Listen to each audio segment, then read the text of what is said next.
I like Yeah, it we're that you chilling. can, yeah, we're chilling. I like it that you can see the notes, actually. I might start doing it. I actually can't. I'm going to bring some I bad honestly notes. can't read that. Oh, can you not? No, I can read. Well, it's literally the next thing. I know, but I can read. I can't I read went to that. the Your gym in handwriting's- Bernard's yellow Ferrari. You know what I mean? Just, Yeah. that's too much, isn't it? Being a passenger in a Ferrari. Tough place to It's be. so loud. It's really, really cool. It's a 90s Ferrari. Yeah, sick. The Testarossa. Sick. But it's mad how much attention it gets. Also because it's deafeningly loud, but like, just it looks like, Yeah. you know, like some don't look like Ferraris. Yeah, This this thing is a looks as Ferrari. Ferrari as possible. I'd say if it was red, it'd probably look more Ferrari. Yeah. Yellow's more Lambo for me. Yeah, same. It is actually for me, but even so, it's so like in your face. Yeah. And it's just Bernard. It's good to see him. He's enjoying himself. Good. I see. I think for anyone who needs inspiration through winter, Bernard could be a guy to follow at the That's moment. true. Because he ain't stopping for no one, is he? He's No. riding enduro. He's coming up to Sheffield to ride the indoor supercross track. We've Yeah. got fast cars. We've got Dude, he's relentless. biking. It's Do like, you think if you're that relentless? I'd consider myself as relentless, and I'm not that relentless. I make the joke at home a lot that it's fun coming down here, but it's tough because you are on. Yeah, it's too much, isn't it? Yeah, So it's too much. By the time, the second day, I'm like, okay, dude, I'm completely gonna have to go I'm home. completely with you. I'm completely with you, and I'm sorry. Then I have like a hangover day. But I'm like a mellow version of Rude Boy. Really? Like, yeah. Well, yeah. He's like doing Supercross one day. He's doing. It's like when he posts on Instagram, I just think this can't be the day after. yeah, he must have filmed it weeks ago. Yeah, but no, this is is, how it is. This is how it is. Mate, I'd really struggle like that. Like, especially as I've got older, I really need those days of They're good, aren't they? a day. Like, if I have a busy day, like out doing, for example, not that I do it, but an enduro ride in the mud in Wales, where you know you're going to be dragging a bike, really slogging it out all day. Yeah. The day after is going to be a chiller. Whereas Yeah. BK is just back out, like doing something different.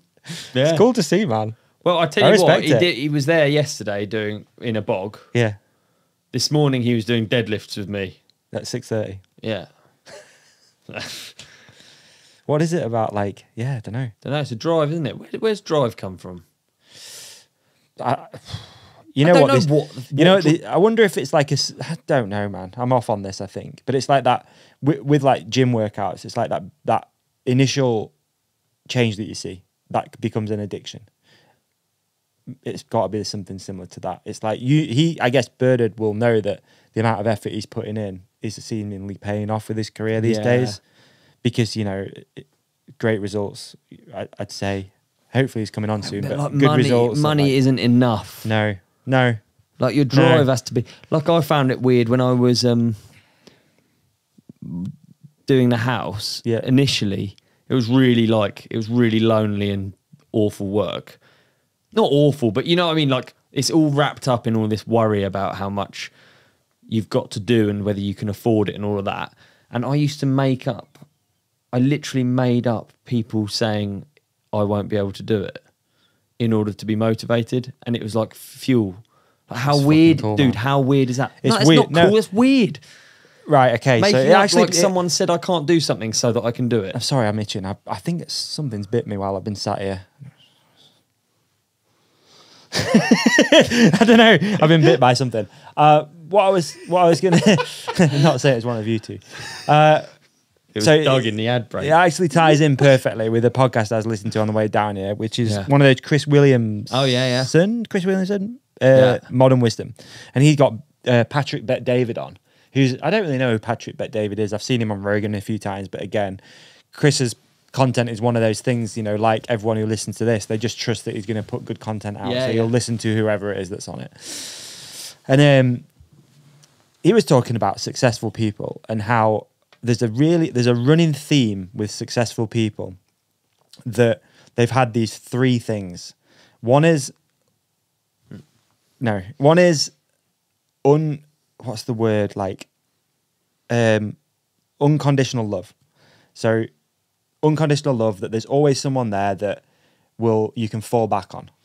Nice. Right? So Yeah, you have dude. that in you, that whatever you do, however bad you Mate. fuck up, you've got someone behind you that you can fall back on, right? Really interesting. The That. second thing was that people have enemies.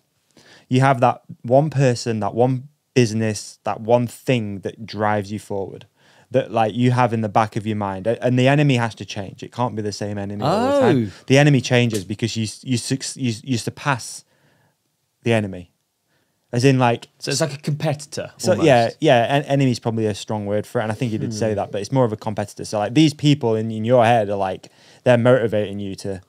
Guess I'm not successful. I'm making them up. Well, maybe, but it seems to help because What's the you get the next jobs one? done, right? Yeah. And then the third thing, I've forgotten. But there is a third thing. I can't remember what the third thing is. I mean, It's the worst content. I just forget what it is. I've only just listened to it too, and I forgot what the third thing is. But it will come to me probably tomorrow. I think this gap. I think it's mega. I think I'd love to do psychology. Yeah. I'd love to learn more. But a lot of people, successful people, he was talking a lot about Elon Musk, about him. You know, he always had unconditional love, I think, from his parents. But then there was this like, you know, the enemy is always, whether it's corporations or the government or whatever, that's like his competition. So he can, NASA, whoever it is, you know, Ford, or whoever, but he wants to beat those people. Yeah. But then you surpass them because you're like, okay, right, I've done that. I've ticked that box off. And then it's like, then there was one other thing, and it was a dead interesting thing as well, but I cannot remember. Did you enjoy this clip? If so, please like and subscribe. The full episode is available by hitting one of the links on the screen right now, or type The Ride Companion into your favourite podcast app. We've even put links in the show description for you. Cheers!